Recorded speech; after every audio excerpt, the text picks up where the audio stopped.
Is this a little bit better? It's just I know when I'm out running or lately I'm not really running. I'm just like sitting, and I do enjoy sound quality being just a little bit nice. I do understand that most of the OCR podcasts don't have a massive budget for perfect radio equipment. But yeah, if this helps, let me know, and I'm happy with it. And it's good. I actually have a microphone. I'm fancy. You got a fancy microphone, Dave? There you are. Yeah, somebody gave it to me. Yeah. That's a really good present. All right, so we'll just jump right in. Welcome to the OFX podcast. I'm Dave Claxton, and along with me, as always, is our personal pull-up princess, Bethany McChesney. That's a good one, eh? You like that one? I like that one.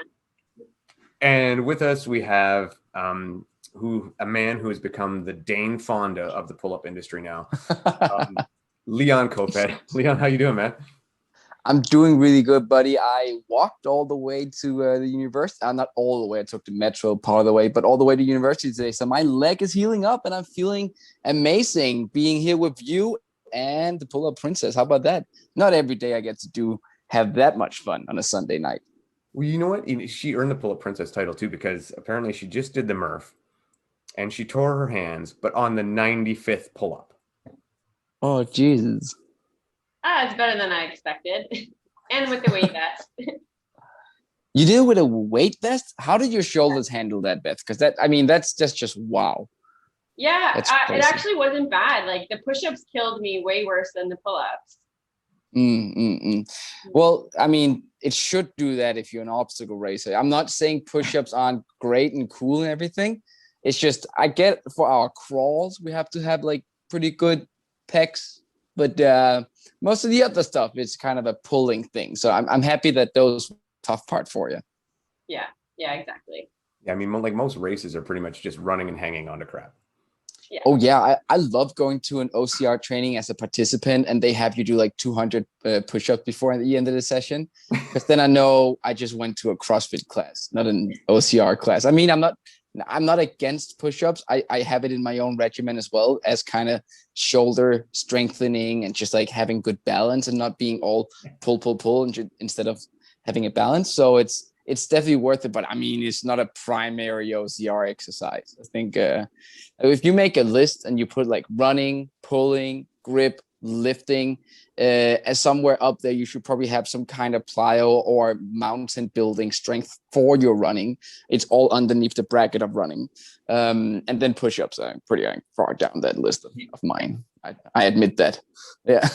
You know what? This wasn't planned. Again, did either of you guys check out the Savage race? I haven't seen it yet. Okay. I went to a wedding yesterday. You could have streamed it during the wedding. The wedding part is very boring. I did that at the bachelor party a few weeks ago, and they found out. I was like, Leon, what are you up to? I'm like, I'm just watching Savage. They're like, it's not even a national soccer game. I'm like, I don't give a shit about the game. I want to watch Savage. Yeah. Well, I did see the results, though. Yeah. You did see the results. Did you see the results, Leon? I did, and looked like one heck of a race. It was, and I mean, just going to what we said, right, about essentially running and grip. That's so much of what OCR is. So Sean Roberts won. This is his first essentially major race win. And really, if you watch him through the obstacles, his technique is very raw. Like he does not have a lot, but man, the guy can run and he's got great grip. So you can see when he makes mistakes on the rigs, he just kind of hangs around for a bit and waits till he can straighten it out. That's impressive, because when you have a lot of good runners come in, it's often they struggle with the coordination, eye-hand coordination and strength to maintain yourself in the rig during all those little fails. And the reason we think that so many of the pro athletes have incredible grip, most have incredible grip, they don't spend nearly as much time on an obstacle as the people who haven't done a lot of obstacles. I'm often confronted with the fact that my grip strength it's really good. Like it's really good. It's not the best. I mean, I'm still working on improving it. The thing is just, I don't spend a lot of time on obstacles. Like once I get there, I'm like right straight through, and I don't have to have like huge, strong trunk forearms because I just pass through really quick. So to have that strength, it really says a lot about Sean. And I've seen his running. Like he looks very athletic. kind of has a VJ Jones look to it, where it looks like a breeze to him. You know, the rest of us is like, oh Jesus, this is tough. Yeah, like you're really grinding, and you're like, no, my legs are so short, and you're thinking all these thoughts. You see Sean running; it looks really neat. I want to look neat like that. Does he come from a track background? I don't know much about him. Absolutely no clue. I want to meet him. I want to talk to him. That's how I like to figure things out. I mean, stalking is great and all, but one of the reasons I love traveling around, meeting people from OCR communities around is it's just really amazing meeting people in real life. And as much as it looks like I love spending time on Instagram, I really don't. Like it feels like such a now I gotta be on my Instagram. And sometimes when I catch myself just like going through things, and reels really mess me up here because they got that TikTok vibe where you kind of drawn into it. And I deleted TikTok within 7.5 seconds. I was like, this app is gonna ruin my life. Get rid of it. Get out of here. And reels can get me the same way, which is really annoying. But I do enjoy not spending too much time on Instagram, primarily for actual communication with people. I do get a lot of messages, especially now that I've launched the pull up and grip program. I'm getting a ton of messages from people, and I love spending time on that element. But just browsing through, I don't find it wildly interesting, and I don't follow a ton of people. I kind of envy Hunter for being like just so dedicated. He's just like, I only follow my sponsors. I don't need any other news in the world. But he still stays tuned. Like when I stayed at VJ's and VJ1 Jacksonville, one of the first people to call him was Hunter McIntyre. Like he knew, and he gave him a call, and he talked like human interaction, not just a comment. I do love the comments, guys. Keep them coming. It's just I love the interaction as well with people. I hope to meet Sean. I hope to see him at Worlds. If he goes there instead of Tahoe, that'd be great, because he seems like an athletic guy. Want to get to know him better for sure.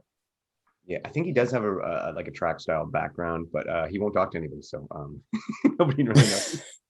It's great. Actually, it's funny because he finishes the race and he just disappears. He's gone. Just like, disappears. Like Batman. Oh, cool. We had a guy in Denmark like that for a few years. He's Lithuanian. He's a man of very few words, although he speaks like 5 languages. But he would come, he would race, he would podium and leave. Like he often wouldn't even be there for the podium ceremony to get his prize. Like he would just be like gone. Like, where's Ronaldo? Like nobody knows. Had to ship it over to him. It's a lot of fun. Some people don't like enjoy that part as much as racing, and it's totally cool. It's how we're different. In reality. So before we jump into the pull-up program too much, let's just catch everyone up on how you're doing, how your rehab's going, how you're progressing and that stuff. Well, about 2.5 months ago, I had this really ugly accident at Savage in Georgia. It wasn't, and the thing is, it's not even a sexy story, guys. I wish I broke my leg doing something pretty like cool, but I ran down a hill, jumped over a little hole, slipped in a puddle, and overextended and broke the top of my tibia by the plateau called the tibia medialis plateau. And it was about a circle with a diameter of 2 centimeters going down to a kind of a sharp edge about 4 centimeters down. And this is a challenge for the Americans because I'm using centimeters. There you are. So it was a pretty big chunk of bone that fell off, but I think it came off in a somewhat neat way. And it's a really weird break. I mean, my osteopath and my surgeon was like, this is a weird break. It looks like you were in a car accident. And I was like, I was simply chasing Kempson. So that's what you get. No, it's a weird break, but I think I got around most of the very unlucky things. Like my cruciate ligaments definitely had a lot of pressure on him doing the crash or doing the hammering down on him, but they all survived. Even one of my cruciate ligaments tore a little bit of my what's it called, the fibula, the bone next to the fibula. Tibia. Yes, it tore apart a little bit of that bone because the tendon didn't break from the stretch. It just tore apart a little bit of bone instead, which was pretty wild. So after coming home and realizing I had a broken bone and having all the research done and whether or not ligaments were fine and stuff, I think I've been pretty okay. Like I had 6 weeks of doing nothing. Like I physically really couldn't do a lot. I was YouTubing wheelchair cardio workouts like a monster. Like I was getting into it. I was really trying. A lot of shoulder work, it seems, like a lot of shadow boxing and like arms overhead and moving. You feel like you're at a Tony Robbins seminar or something. Like, yes, let's go. I mean, I tried to do stuff and I realized pretty quickly that I could do pull-ups. So I sat down, talked to my coach about how I felt, and I had all this energy in my body to do stuff. I started coming up with stuff I've always done when I was studying. I always had like this surplus energy. I wanted to do more. I wanted to teach. I wanted to run. I wanted to train. I wanted to hang with people. I wanted to learn new things all the time. And whilst being an athlete, I didn't have a lot of that because I put all that energy into training, traveling, managing finances, which is a pretty tough management process in OCR, especially when you're a tiny Dane. It's a little bit difficult. But I sat there with all this energy and I couldn't use my body. And then I had a note I had lying around for more than 3 years about finally doing a grip and pull power program. And I'd been thinking about it for a long time. Like I should finally take the time to do this program because I had developed a bunch of amazing workouts that I've been testing throughout these past 5-6 years with my business OCR Training Denmark. We normally have 1,000, 1,200 people go through trainings every year.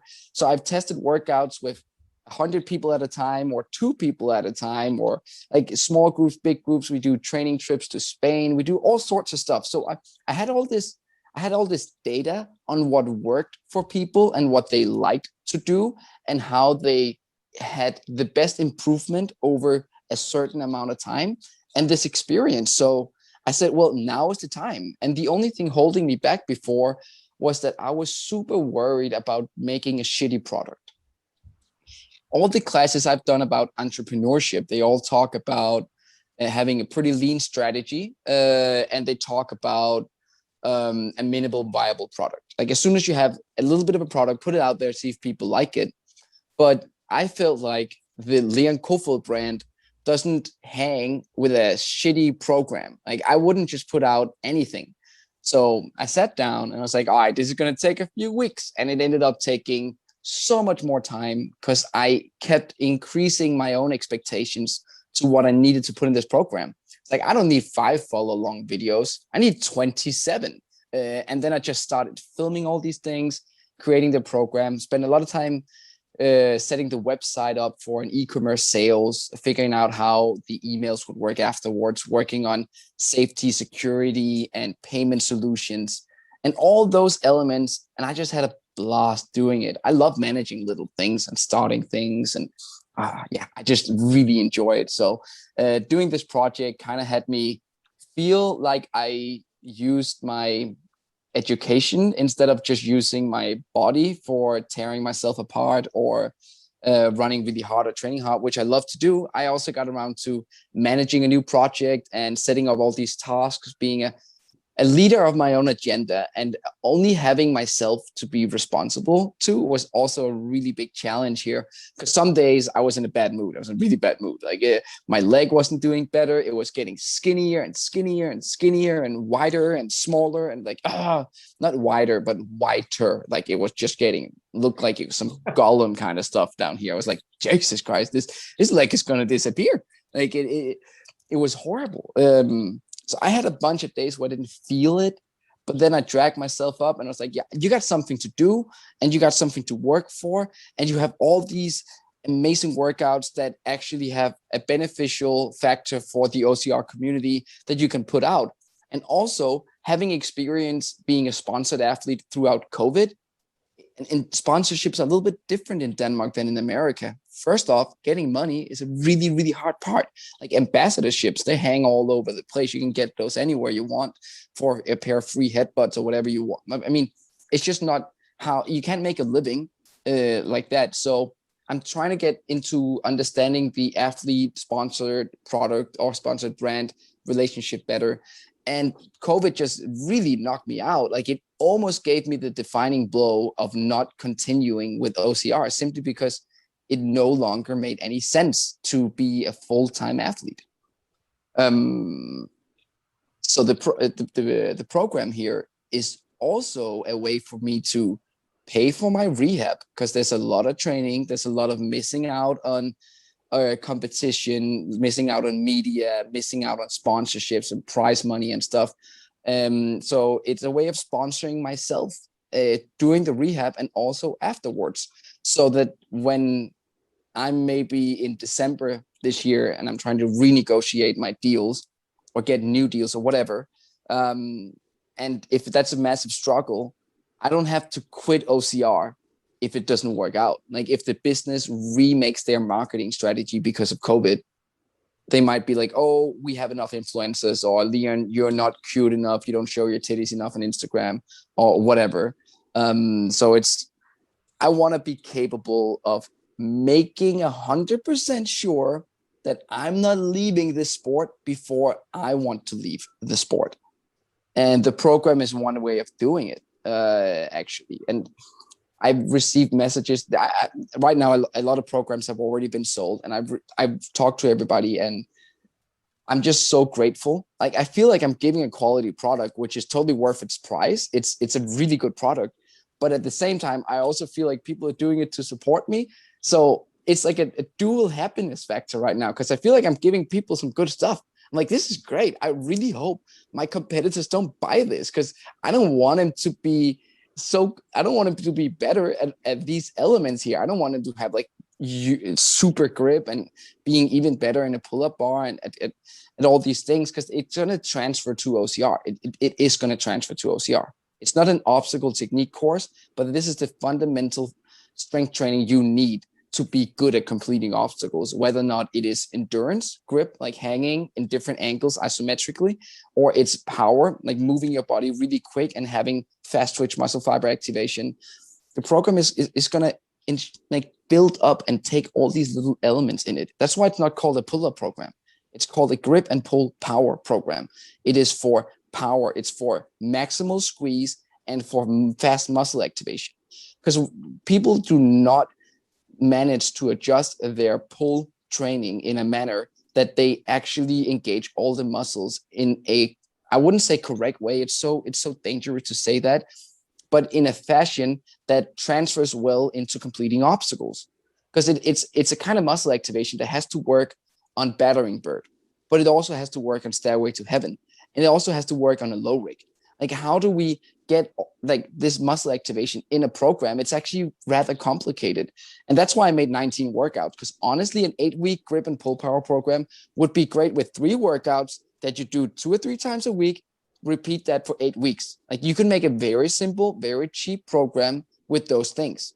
It's just, we don't get around all of it. And second, it's more fun to do different workouts. Like, if you got 8 weeks of training with me, it's fun that you almost do a different workout every single time.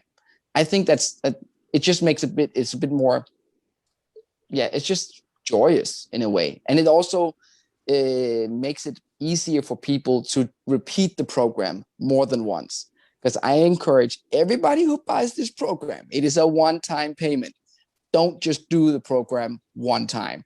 Do it now and then do it again. I mean, I'm not saying straight after. You can take a rest. I actually want everybody to do a 1-week rest at least after those 8 weeks. But if you're building up to a massive race, or say during the winter time, you do all your running, and then you got to build back up to being strong enough to do maybe the first Savage of the season, or you're going to do OCRWC, or maybe you're a little bit nuts and you're flying over to visit me across the pond to do some European racing, you want to do that pull-up program. I'm just saying, like, you're going to need it. Like, because it can be pretty crazy over here. Okay, so like, I see a lot of programs, a lot of video programs are out there for not just pull-ups, for whatever, tons of. But the hardest part I've seen with any of them, and I mean, you can tell me how you get past this, is making it all inclusive. So all encompassing. So how do you make a program that, as we can say, is like good for the pull-up princess over there, but is also good for, you know, a beginner, you know, somebody who maybe you can only do 1 or 2 pull-ups? How do you get that? How do you get those 2 people training in the same video? Oh yeah. I mean, first off, if you're gonna do 1 or 2 pull-ups, you're actually there. Like you're ready to go for the 8-week program. It's the same as saying, how do we manage a squat program for 2 different people with the same video, with the same amount of sets and reps? Weight adjustment. Like generally, weight adjustment is the one thing that has a significant impact on whether or not you're capable of lifting your own body up and down. I'm not saying your own body weight, because weight adjustment will make sure it's not your body weight. And the faster that we get to the acknowledgement that we need to adjust our own weight, the faster we're going to learn how to improve either in a pull-up kind of situation or any kind of situation working only with body weight, be that push-ups or muscle-ups or ring dips or anything calisthenics like. We need to adjust with body weight. So you should not take on the 8-week program if you're not capable of doing, I would say, at least 8 pull-ups with or without rubber bands. And when do you know you've added too many rubber bands? You know you've added too many rubber bands when you go down from the bar and you can only get to here, because the rubber bands will like physically stop you. Like if you cannot get out to what looks like a straight arm, maybe not all the way out, but at least here, if you stop here, it's just because you're not quite there yet. It could be 2 factors, strength or weight. And I mean, when it comes to body weight training, those are the 2 factors that are coming in. It's just a matter of physics. And then you got to be like, all right, what can I improve to get there? All right, I'm already pretty skinny. I run a lot. I do a bunch of cardio. I'm probably not strong enough. That's why I made a 4-week strength and conditioning guide for the 8-week program. It all sounds like a lot to take into your training regimen, but both programs are made to be just a supplement. So it's 2 to 4 workouts a week, 2 to 3, and the 4th or 3rd is always a bonus workout. So it's an add-on. So it's not forced to do a lot of workouts. It's just when you do them, you focus on them. And it's 15 up to 45 minutes, averaging like 25, 27-ish minutes per workout, not including warm-up or injury prevention, because all workouts have some kind of a warm-up or injury prevention follow along that I recommend you to do, unless you just did another like class or a run or something where you're like, I'm already warm, Leon. Why should I spend 11 minutes with Nikolai Dam or Ida Matilde or you like doing it at the same warm-up again? Like, why should I do that? So if you're ready to go, you're ready to go. But yes, the program will adjust with rubber bands. It's the primary way of improving when it comes to sets and reps. If you want to live up to classic strength gains, either hypertrophy, strength or power, or endurance, you need to follow an RM-based sets and rep scale over time. And that's why a lot of workouts in the program have like a base building kind of setup with it, where you do a certain amount of reps. And if the program says 12 reps, I want you to do 12 unbroken reps. And although that might sound really scary right now, like if you could do 1 pull-up and I'm like, you should do 12. It's like, okay, how many rubber bands do I need to do 12 pull-ups right now? It can be really hard to figure that out.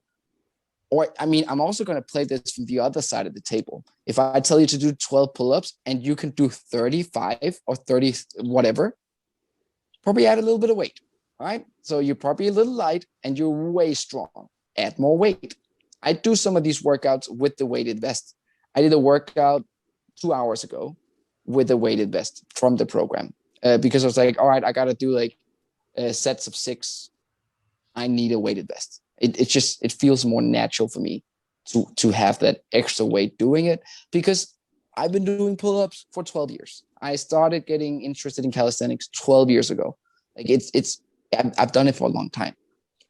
Like these labs didn't come in one day. Rome wasn't built in one day. Like, I'm full on wings here, you know? Like I thought that was the Red Bull. No, man, you spiced that up with the Red Bull. It's so fun because when I was injured, I didn't need energy because I didn't do a lot of training.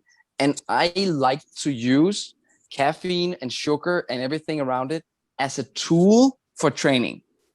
I know a lot of people drink coffee because they love coffee. I don't think it tastes that great, but a lot of people think the taste is amazing. So they drink it because they enjoy it. Like I would drink whatever else that I like to drink. But like an energy drink, like Red Bull, I use it as a tool. So I didn't drink it for a while because I didn't have to do any training. And while in America, Red Bull sent me 8 cases of Red Bull for 7 weeks of training. So VJ and I, we almost died over there. Like we went hard. And I think he still might have some Red Bull lying around. So when I got back into training and I started getting tired from doing multiple sessions in a day, I started getting back with the wings. And man, it hit me hard. I was flying. I was like, damn, I'm happy. Like, this is good. And that has less caffeine than coffee. I'm really worried about the day when I work in a normal office where they serve cake all the time and coffee. I'm already pretty hyped about life. I'm going to be so excited in that office. Like, they're going to have to fire me or give me a raise for like being motivating or something. I don't know, but I'm going to be so fired up. So this kind of occurs to me, and I want to ask both of you this, because I mean, obviously you're both trainers, Bethany, you have the gym and stuff. And when you're talking about the rubber bands and all that, do you find the hardest part, or one of the hardest parts when you're dealing with somebody new, a new client or someone new on the program or whatever the case may be, is their ego?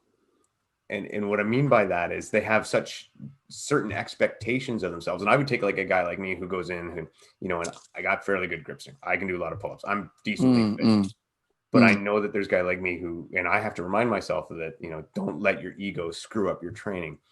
You guys find that's hard to deal with people when you're training them? You first, Beth. I want to know.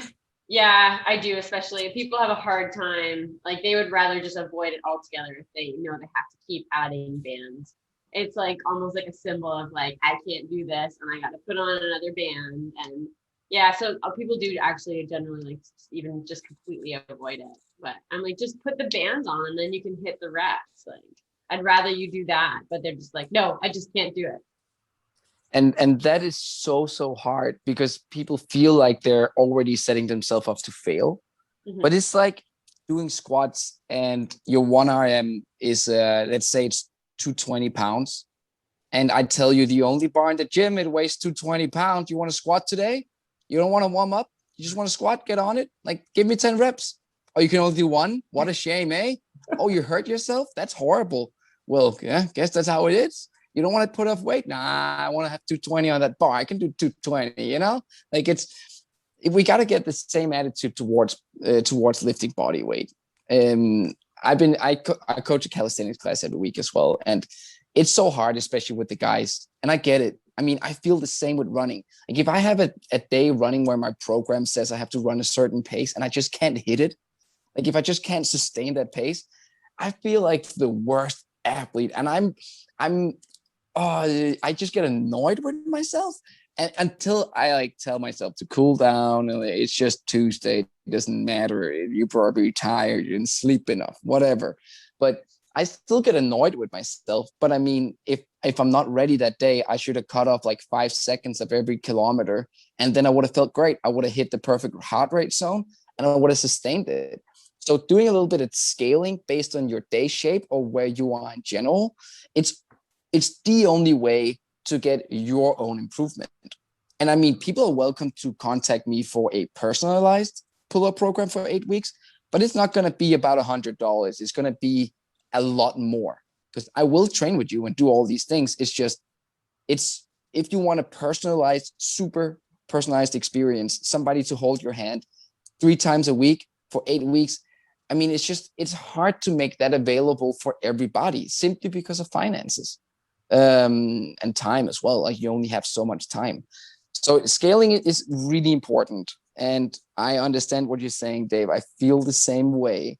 And the quicker we can reach the conclusion that it's healthier and better for individual improvement to do a little bit of scaling, I think we're in a really good path here. Yeah. So what do you think, like, and this kind of occurs to me when I get a little more technical, so people might get a little off on some of this stuff, but that's all right. I'm a grip geek and I've gone through this. So actually, you know, before I was going to have one question, where did you draw your research from to get this stuff? Because trying to find good information on training grip strength and stuff, like, it's difficult to do. I've been trying for a while and it's a little obsession. I mean, you come up with these guys, which, you know, Captains of Crush grip thing, which Captain Crunch. They're Yes. great. They're fantastic. They make good squeaking noises. 2 out of 8 books I bought about grip was focused around the Captain Crunch. Yeah. I mean, and I was like, that's great, because grip strength is, my buddy Nikolai Dam has a master's in sports science.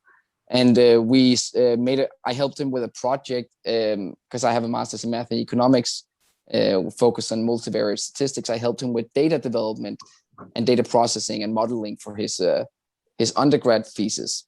And he was actually writing about the different training aspects of OCR athletes, which is a really interesting project to write about. And we were trying to quantify what is good grip strength for OCR athletes, because it's a different thing than being capable of taking a machine and seeing how many newtons of pressure can you apply to it. Because a lot of grip strength is only based on how hard can you squeeze around something. And I mean, a lot of people can squeeze, like the strong men can squeeze insanely hard about something, but they also weigh 400 pounds. So if it's a relative factor of size, whereas in OCR, you need to be capable of squeezing and holding more than your body weight, which is an individual element for each athlete. So we don't all need the same amount of squeeze, because I could put in the program, you're good to go if you can do Captain Crunch level, whatever. But I mean, that depends on, are we only squeezing this way?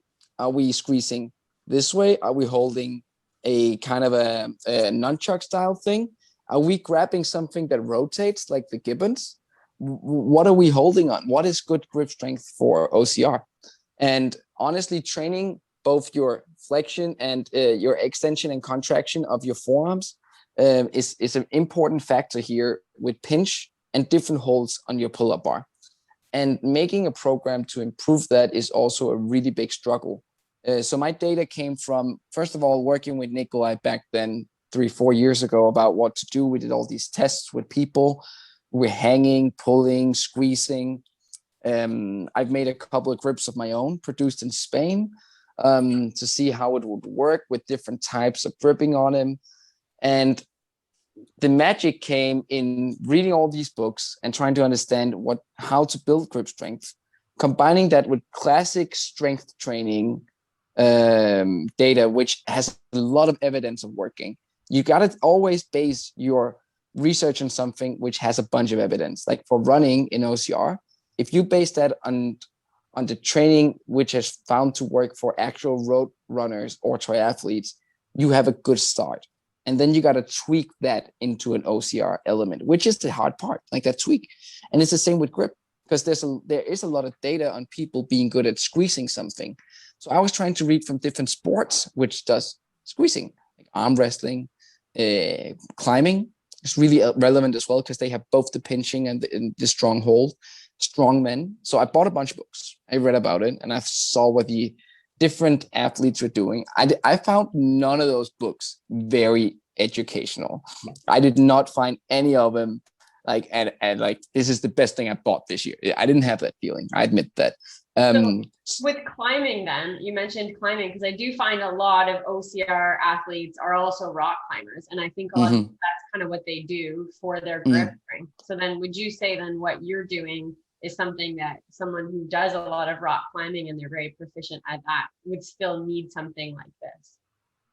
Oh, I think what the rock climbers can gain from this is not necessarily very much stronger forearms, but the capacity to pull at different paces up in the pull-up bar is very relevant, especially a lot of like rope climbers, people who climb with rope. Is that what they call it?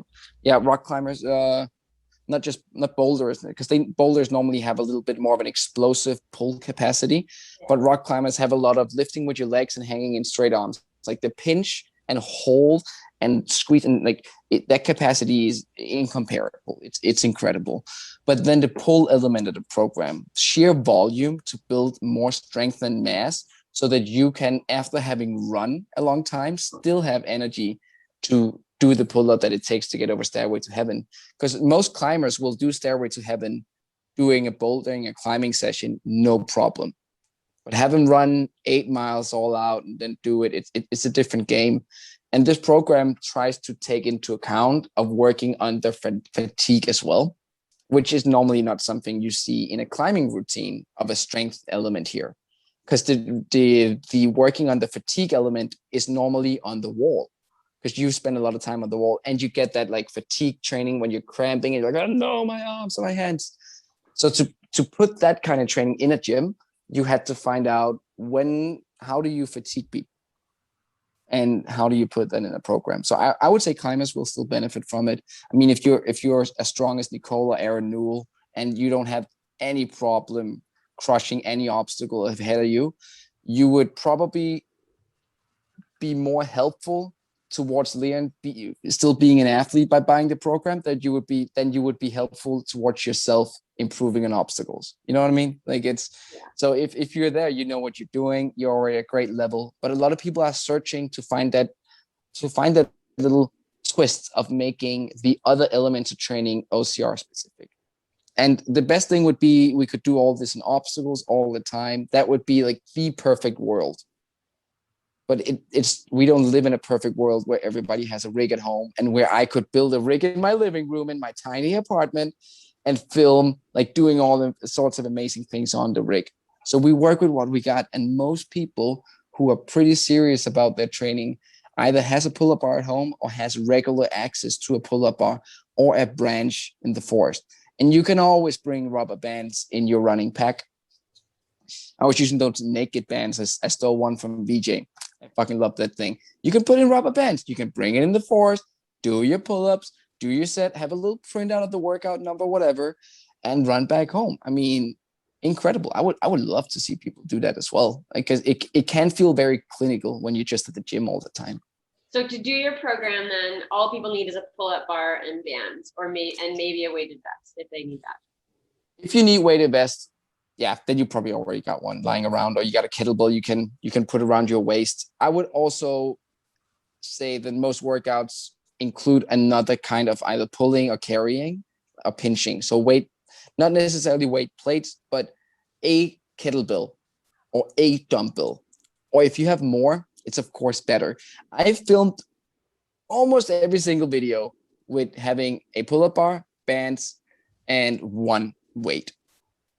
You can make your way with that, but of course, if you only have one weight, and that weight you can just do maybe one bicep curl with that weight, or 2 shoulder presses. And I tell you to do bicep curls for 30 seconds, you're already having a little bit of a struggle there. So the perfect world is you having like 3 different dumbbells or kettlebells you can use at home, or 3 different weights. And I mean, everybody can get creative with that. You can get shopping bags filled with sand, and then you have weights for farmer walking or something like it. But I try to use as little equipment as possible. I actually had to rewrite 3 strongman-based workouts because I got way excited about some of the techniques strongmen use at home to get really strong hands and fingers, which primarily included a bucket and some rice.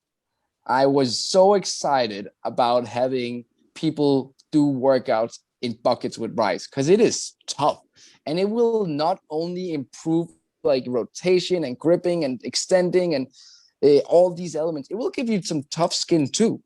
And so it'll teach your hands to be around all sorts of moving elements. And I would have loved to have it. I had a workout called Rice But No Chicken. And I was like, such a great title. I was like, man, I had to scrap it. I had to cut it out. And I saved filming those for the very end, because I was like, man, I don't even have a bucket and rice. Like, I just use like whatever I got. I use sand. I have some sandbags lying around. I used that. And then just realizing that I had spent 6 weeks not getting a bucket and rice made me also realize nobody else want to get that bucket and rice. Like, who has it lying around? You needed a lot of rice. I have. And I mean, you got. So I mean, yeah, I saw that Jack Bauer has as well. Did you hear he put out a fire with a bucket? Yeah, I saw that. He apparently his I guess on the property line, his neighbor's fence caught fire. And wow. There was like a little hill to run down to it, and while they were, they called the fire department while they were doing it. Jack was running up and down the hill, Spartan style, with a bucket full of, literally the Home Depot bucket full of water, and he had the fire out before the fire department got there. I mean, that is incredible.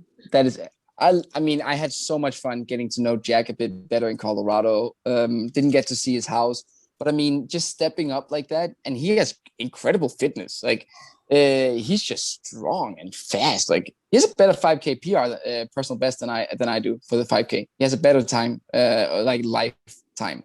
I mean, I'm pretty sure I can't beat it. Not right now, but I'll get there. Once I'm back running. I'm pretty sure I can, Jack. I'm calling you out, but like he runs really well too. Like incredible. So pros of being an OCR athlete, right? Just fixing things. Or odd facts about Jack Bauer. Jack's always big on stats. So here's 2 odd stats about Jack Bauer. Yes. One, I believe he has the second fastest farmer's carry in High Rocks history, either first or second fastest.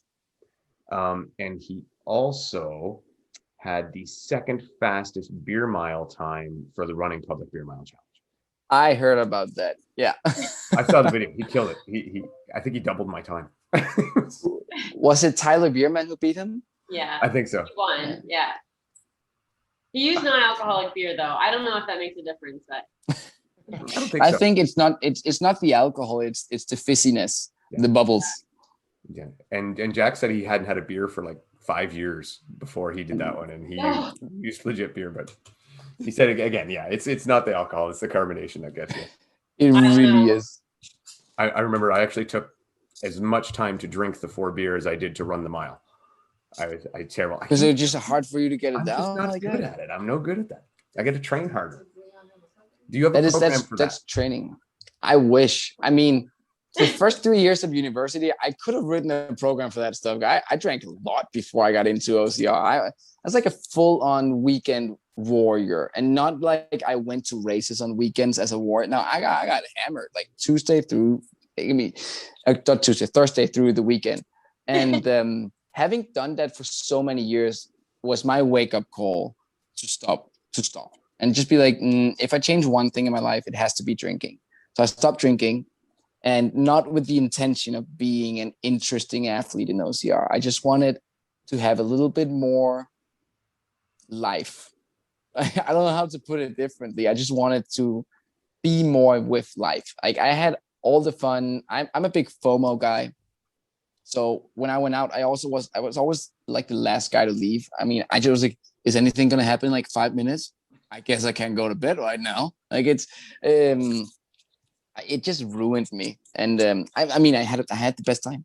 I mean, I had a great time, no doubt. But changing one thing, just got the snowball running, and here we are. Awesome. So when you were talking about the grip program, this is something I wrestled with in my head, is I would think for OCR principles, you would get to a certain point of grip power, grip strength, right? Where you can say, dead hang for 30 seconds with 100 pounds on you or whatever like that. But you get to a certain point where that power becomes, gaining more power becomes less relevant, and it becomes more just about endurance and recovery. Is that kind of where your mindset is? I think the program enforces general development, both in grip and different ways of using grip, and then in pulling, and how to get to a more muscle activated pull, and ultimately to a pull which enables you to use fast twitch muscle fibers especially in your big latissimus muscles and your biceps as well during a race. Like, that's the ultimate goal, but that's a long drive. Like, 8 weeks is great, but that's why I really think you should do it more than once, because you can do so much improvement in time. But so if you're already, if you already feel super confident, you're good to go, you don't fail any obstacles, maybe my program isn't for you. And I'm all about it. Like, if you already know what you're at the level you want to be, I'm so happy for you. It's the best thing I can see. And if your only need of improvement is a technical element, it's better to spend the money getting somewhere to support some kind of OCR gym or somebody who built a rig in their backyard. Spend your money there. It's a great place to go. But if you don't have the chance to go to an OCR rig and train on these things all the time, or or if you go and you always miss that obstacle, like you always get out there and then some kind of monkey bar, some kind of rig always knocks you out.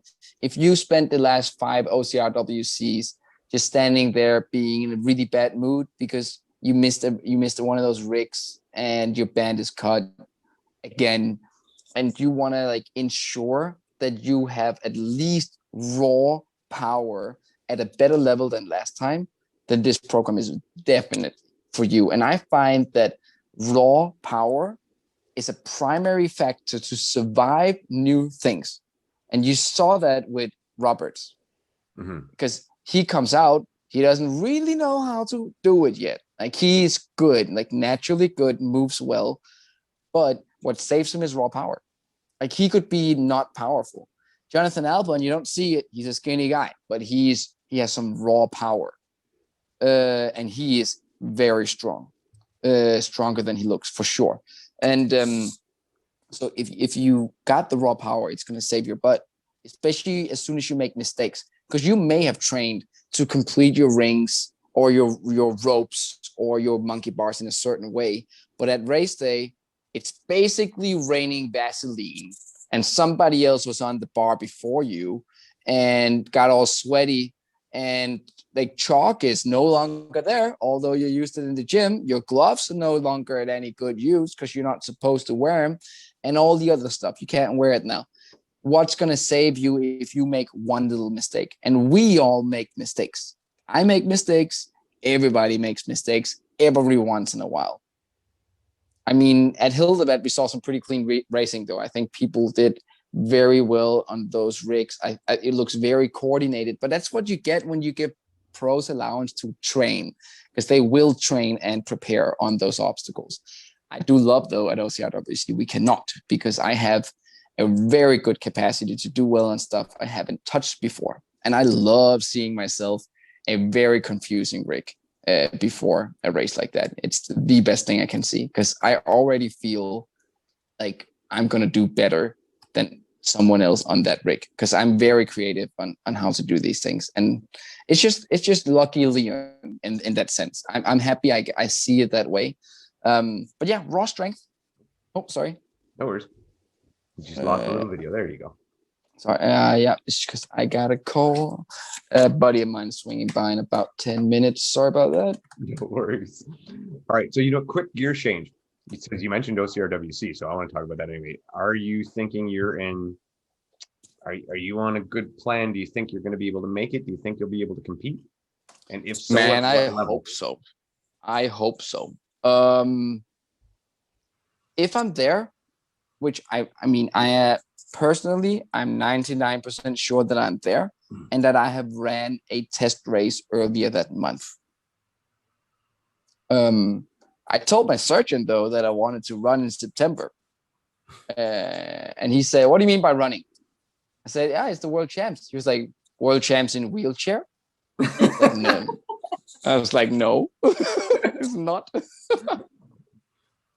So yeah, I mean, he didn't sound too. He was like, "All right, I'm gonna book you into another conversation in about 6 weeks, and we'll look at your leg." Because when I came into his office and he said that joke, which really actually got to me, I couldn't walk. Like, he took away my crutches. He was like, "Oh, your bone is good. You can walk now." I stood up and I couldn't walk. Like, I couldn't take a step. Like, my mind had decided that if I put weight, last time I put weight on my left leg, it broke and it hurt a lot. So it's like, if I do it again, it's going to hurt a lot. I couldn't.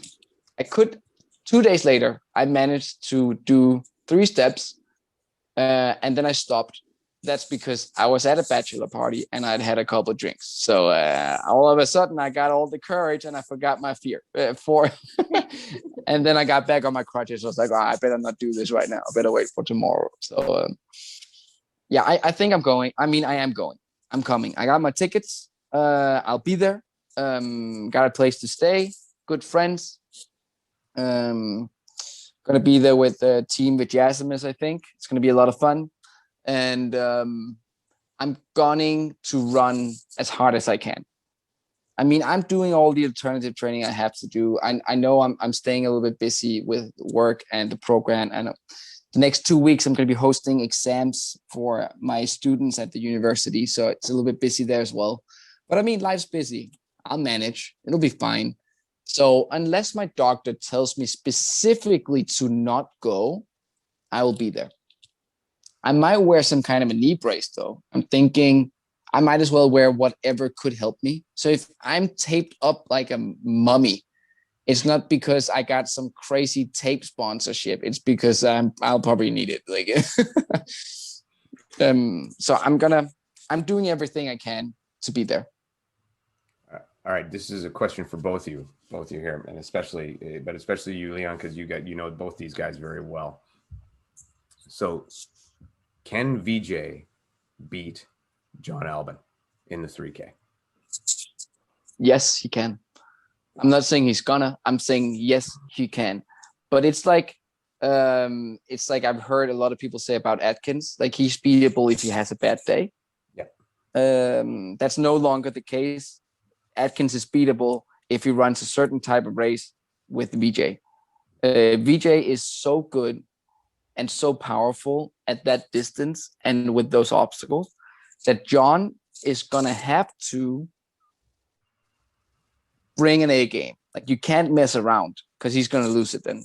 I really think so. If you show up not ready to perform at a really high level, and VJ does, like, his capacity, man, it is incredible.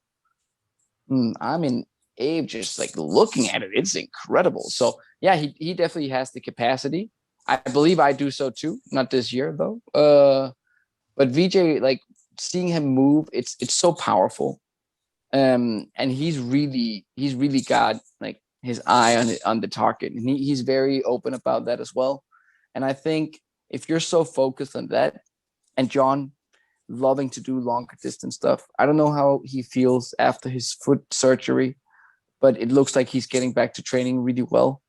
He'll be strong no matter what. Like, his running ability is incredible, and his obstacle stuff is not bad neither. I know a lot of people say, oh, John is just a great run. Now he's really good with obstacles. Like, you just don't see it.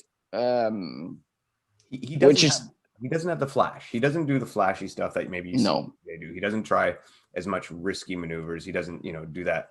But he's so technically solid when you see him go through. Oh yeah. Like steady. Him and Atkins both. It's like this smooth, steady flow. Yeah, it works. Like, it works. I know the only way to get there is to do all the risky stuff. Mm-hmm. And I'm willing to do it. Like, when I'm at OCRWC, my motto for the day is risk it to get the biscuits every single time. Like, I got to do it. Otherwise, I cannot maintain touch with the group right now. I felt like I could this year though, because my training in Colorado was great. So this is of course a massive setback, and OCRWC might end up being my first race after this. And then of course I'm going to be on that line a little bit worried about hurting myself again. And that might very well affect how I race. So yeah, I have actually had all these thoughts, guys. Honestly, most people do, I guess. But I mean, I was like, should I do it in age group, or should I not do it at all, or should I do it pro and just go full YOLO? What am I gonna do? Like, it's yeah, time will tell. And right now, I am really in a position where I can only plan 2 weeks ahead. Yeah, 2 weeks of training ahead. That's what I plan. And I've seen progression every second week, which is amazing. But I'm not running right now, and I'm not close to running right now. So it's going to be interesting. Well, you can always run beside me and pace me towards not dead fucking last. That's my goal. That could be it. I mean, I go there to race, and this sounds like a very non-elite race thing to say, but I also go there because I love people. Like, I have so much fun in that weekend. It's such a festival, and I just love being there. I'm also volunteering for the 15K. I'm going to try and put my booty by some kind of super technical rig and talk to people and just have fun and see if I can encourage and do everything. So I'm just excited to be there, to see all these amazing athletes you don't get to see all the time. friends from all over the world. So yeah, I want to be there just for that. But I mean, in the perfect world, I want to race. So I'm probably gonna do it, unless my doctor says no. I have to listen to my doctor. That doesn't sound right. Yeah. Yeah. All right. You know what? I could actually go on all day with technical grip questions, but you and I are probably the only ones who would ever listen or care. So, Bethany, I'm good. Do you have any more questions for Leon for today? No, that's good. Yeah. Yeah, thanks so much, Leon, for joining us. All the best with your recovery. And for all of our listeners, check out Leon's grit program and get after it on that pull-up bar. Oh, and Leon, how do they find your grip program? Oh, it's on leonkofoed.com, or it's in my link tree on my Instagram. It should be basically everywhere I link to things. And I want to be, I've been getting a few messages whether or not I do porn online. I want to address that right now. In my link tree, I have an OnlyFans with a Q. It's not a cucumber. It's a dick symbol, the dick emoji. Eggplant. Thank you. We call it an aubergine here. Of course. But yeah, that's just a Rickroll, guys. I'm gonna take it down. I've had more than 1,000 people go to my OnlyFans, which is not an OnlyFans. It's a YouTube video with Rick Astley. I'm just trolling people. But some people don't click it because they're really worried they're gonna see my eggplant. I just want to say I don't do porn online. I do pull-up program. I do a grip and pull-up program. Not more than that. If you do start, that's all you get. online, I'm sorry to either disappoint or I'm really happy to clear that out. I'm not sure which, but both probably. Awesome. Thanks so much, Leon. Thanks, guys. I hope we chat soon. And again, thank you for also helping out with testing a bunch of workouts and feedback. It's been incredible. So y'all have fun. Take good care of yourself. And yeah, hopefully chat soon. See you in September. Yeah. 100%. Wait. All right. Have fun, guys. Bye-bye. Bye. Bye.